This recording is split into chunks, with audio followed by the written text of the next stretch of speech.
Hello, welcome to this tutorial. Today I'm going to demonstrate to you how you can configure Gmail on Oppo F9 smartphones. Okay, first of all, go to your phone screen, that is here, and go to settings. As you can see, this settings.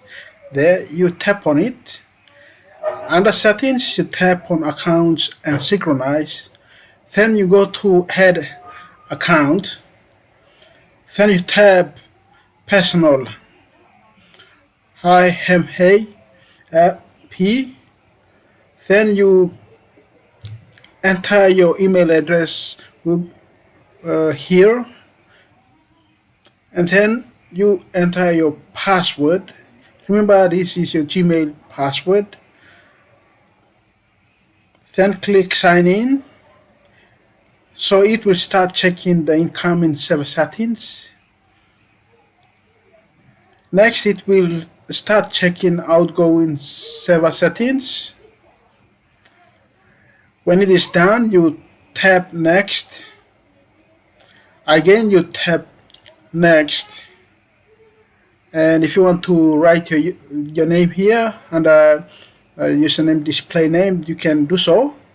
And your email is now configured. Your Gmail account is now configured.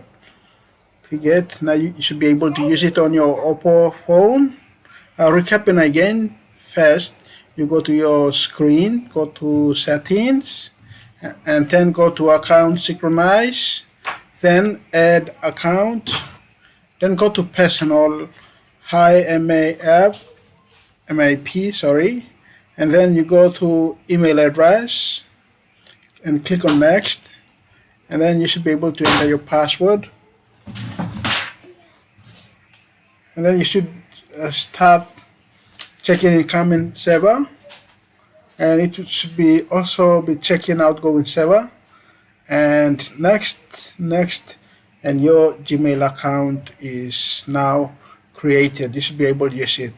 Thanks for watching this video. Please do subscribe to this channel for more similar updates. Thanks for watching.